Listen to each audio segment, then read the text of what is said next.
Mga kababayan, ito po ang inyong lokal na pamahalaan. Prepping or tinatawag na mga preppers, ang tingin nila sa amin ay paranoid or ewan ko, baliw. Malakas na ulan at pagbaha, pinapayuhan po ang lahat na mag-evacuate sa of course, we just need to educate them. Pagka pinaliwanag mo sa kanila, instead of ma-offend ka at pagsalitaan sila ng hindi magandang salita, mas maganda na turuan natin sila. Remember, there's two sides to it. Paranoid na wala ka nang gagawin kundi just stay in your room, or you want to be paranoid na alam mo na this will happen, this may happen, and you know what to do. Ako, para sa akin, pag sinabing prepper, someone na laging may huhugutin pagka nandyan na yung emergency or disaster. Became a new term for everybody. Prepper. Nangyaring sumunod sa mga patnubay ng mga opisyal. Stay safe po. I'm Glenn Mark Lanoso. I'm currently working at Valenzuela City Disaster Risk Reduction and Management Office. And currently a volunteer sa Wilderness Search and Rescue Philippines. I'm the current external vice president of the organization. Hi, I'm Noel Roque. I have been prepping since my high school days and my elementary days, and until now I'm still doing so. Okay, although I'm a senior citizen and I would like to if I could help people become aware of how to prepare and being prepper, I will. Yung prepping, kung paano ko siya i-define, it should be our way of life. Dapat pinamumuhay natin yung paghahanda. Kung hindi nyo pa alam, pangatlong taon na natin na number 1 sa World Risk Index. So, ibig sabihin, tayo yung bansang pinakamataas yung risk. So, kailangan na maghanda talaga tayo. It would be nice if the mentality of everybody would be alam naman natin ang Pilipinas is what? We are disaster prone. So why aren't we prepping for those things? Although meron na ngayon. Okay? Now, you have NDREAM, yung mga national disaster, and now, nakikita na natin na meron na.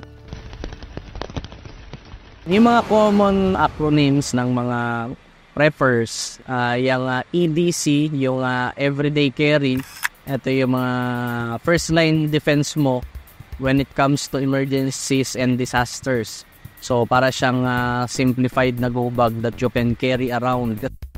Bag out bag, yung BOB. Isang term din yan ng go bag. Of course, alam naman natin kung ano yung dapat na nilalaman ng go bag. It should be minimum 72 hours ng supplies, na makakatulong for you to survive, Ganun din yung IFAC, individual first aid kit, another term ng mga nasa rescue na dapat natin palaging dala.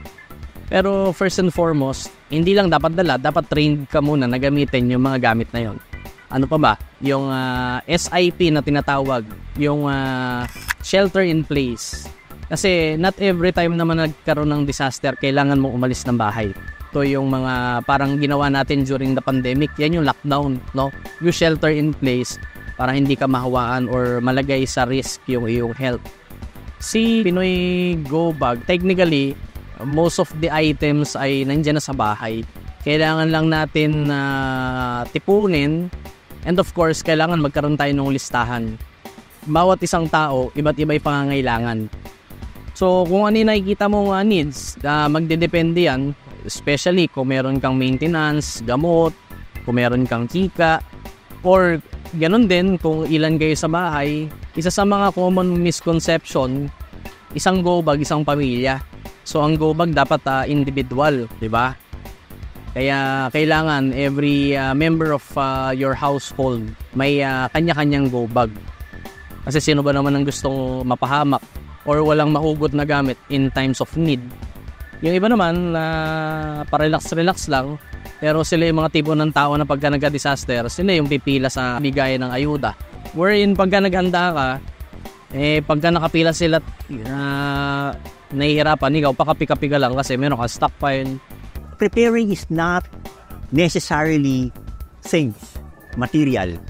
So you try to imbibe in them the principle na ikaw mismo on your own, sabihin mo sa kanila na, hey you, kailangan mo mag-prepare. Prepare yourself mentally. Okay? Learn the mentality, okay, of preparedness. And we will go back to it, no? Physically, emotionally, financially, sige, daway na natin yung kasi pag wala yun, wala, it all boils down to what? Nothing. Sabi nga nila hanggang hindi ka tinatamaan ng disaster, wala eh. You sit back, you laid back. Pero pag tinamaan ka, doon mo lang malalaman, dapat pala, sana pala. Disasters, be it man-made or natural, it all boils down to how prepared you are. Okay? Mentally and physically. Kumpleto ka nga sa gamit. Di ka naman nag-e-exercise. Aanin mo yun. Kung aakit ka ng hagdan, hinihingal ka. Not all the time ay matatawagan natin yung mga emergency contact numbers na nandyan. Dahil hindi naman palaging available. For example, di ba? Loaded na yung mga DRRMOs natin. So, kailangan yung mga common emergencies kahit papano may knowledge tayo kung paano siya i-treat. It will not cost us too much dahil most of the trainings naman ay libre, or kung may bayad man, ano ba naman yung mag-invest tayo in a life-saving training, di ba? We envision na lahat tayong mga Pinoy ay maging proactive rather than being reactive, na pagka may nangyaring emergency, nangyaring disaster, tsaka lang magsa-search kung nasa flood-prone area ba yung bahay or baka may hazard ba sa mga bahay. Pag may nangyari pa lang, nandun pa lang tayo. Pero nasa transition na tayo. That's why talagang ina-advocate namin na yung bawat mga organization or group ay magkaroon kami ng mga small talk, seminars, no? Dahil mahalaga ito, i-priority natin yung mga kahandaan sa mga household. Paano kung yung mahal mo sa buhay nangailangan ng paunang lunas, kaya mo bang gamutin? Or paano kung nawalan ng kuryente ng 2 days? Meron ka bang power bank? Meron ka bang alternative power source? Hindi ka man binaha, di ba? Posibleng yung mga kamag-anak mo, kakilala mo, or yung mga alam mo na lugar na apektuhan ng baha, di ba wala silang kuryente and everything? Pero kailangan kong somehow mag-prepare.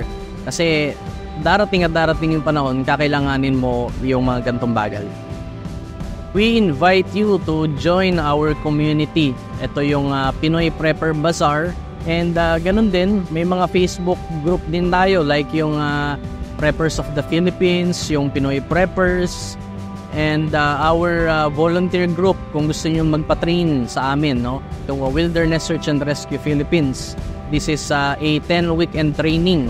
Every weekends lang. Kaya sa mga may trabaho pero gusto matuto ng rescue, ay pwede kayo makapag-join sa amin.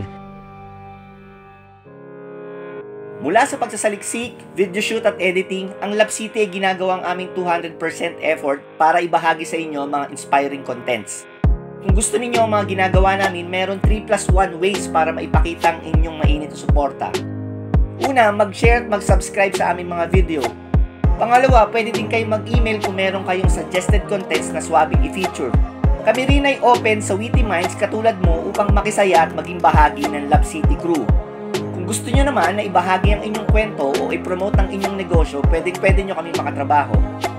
Kung sa kategory man pasok ang trip nyo, please check the link below for more info. Kung nais nyo sumama sa aming paglalakbay, tara ka syudad, adto ta!